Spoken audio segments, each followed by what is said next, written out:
The world is under God's judgment. For about a decade, I have persistently, continually warned the world about the wrath of God upon mankind because of homosexuality and other acts of rebellion against God. My letters of testimony, which have repeatedly conveyed this warning, are public knowledge.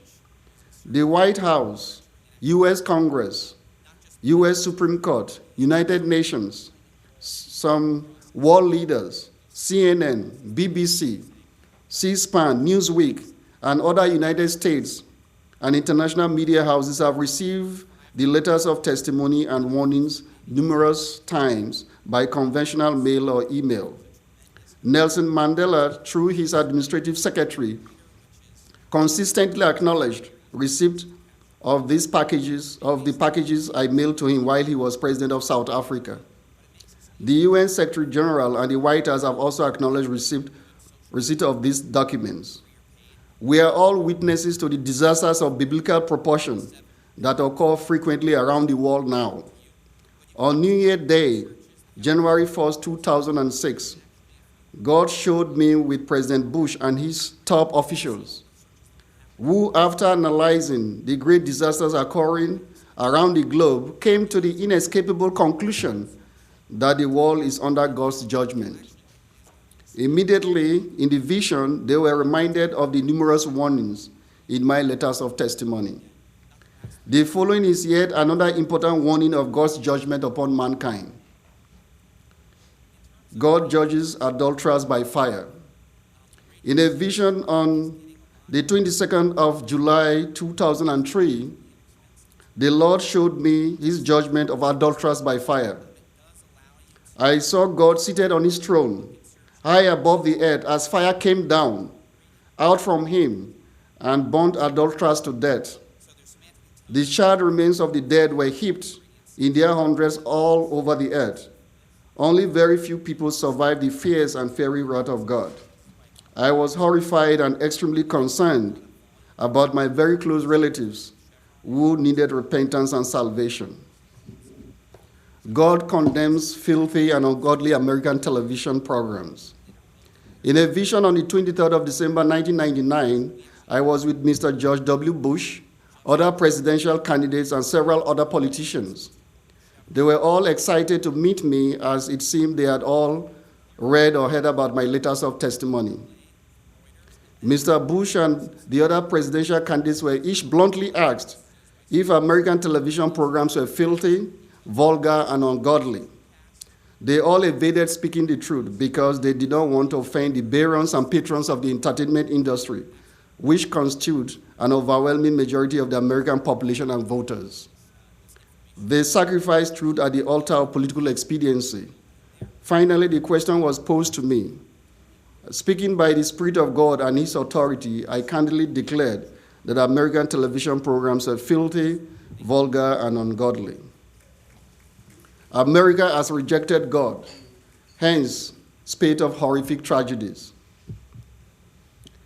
Confucius has made its masterpiece, has broken into the Lord's anointed temple, and stolen things, the life of the building, Shakespeare. The spirit of confusion, perversion, and rebellion is especially evident in our extremely unwise ban of official school prayers in the United States. While the United States Congress, one of the two highest institutions and greatest symbols of the government of the United States, officially opens every of its sessions with prayer, official school prayer is illegal in schools in the United States due to a mischievous, deliberate misinterpretation and misapplication of the doctrine of separation of church and state. In this regard, the United States should borrow a leaf from Nigeria, wherein Muslim military dictators and presidents allow official Christian prayers and the teaching of the Bible in its schools.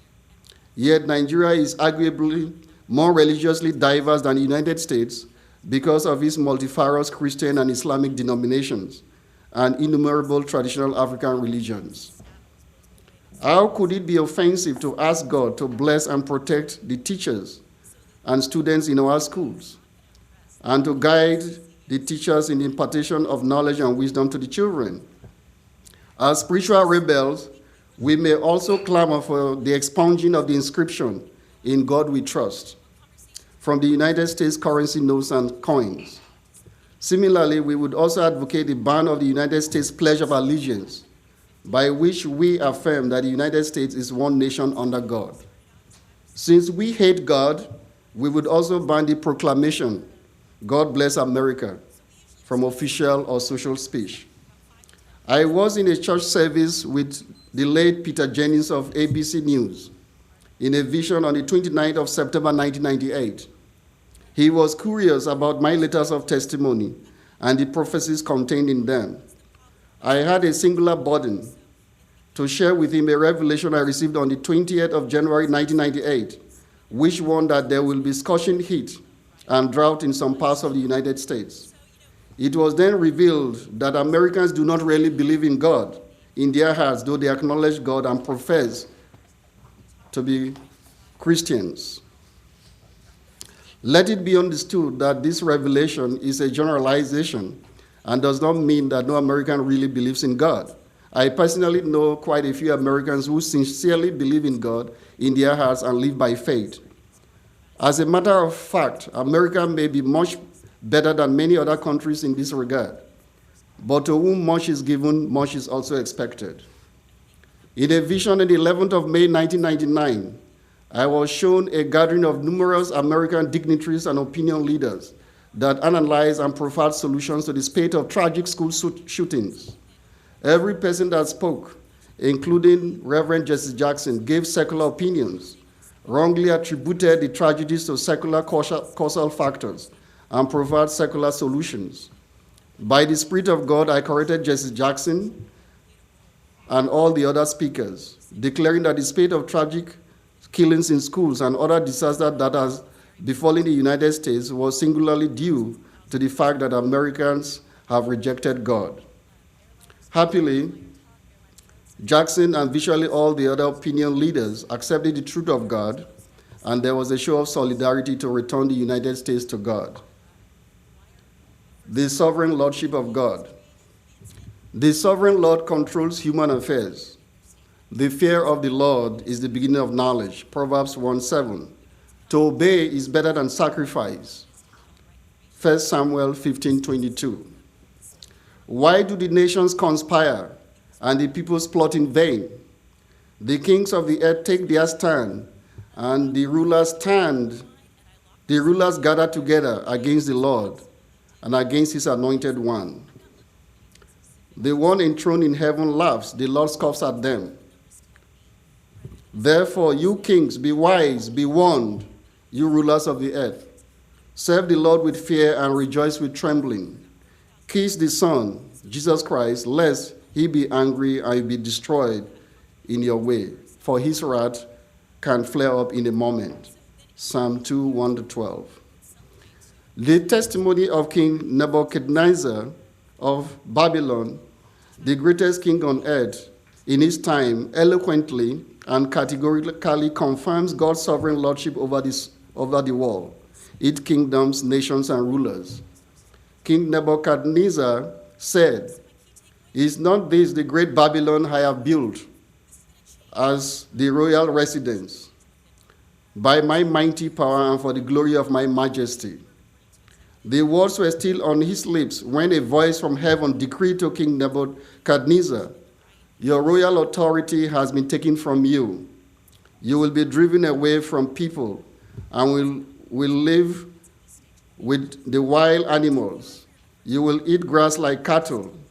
7 times will pass by for you until you acknowledge that the Most High is sovereign over the kingdoms of men and gives them to anyone he wishes."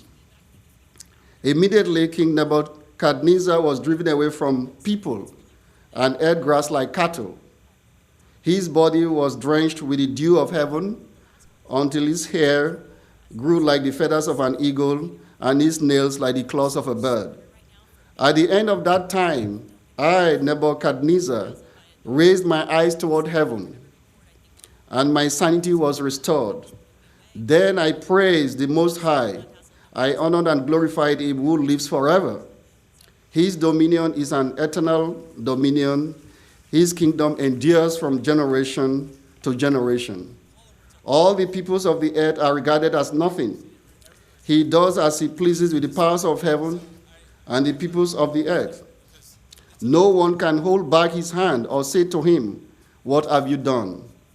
Now I, Nebuchadnezzar, praise and exalt and glorify the King of heaven, because everything he does is right, and all his ways are just.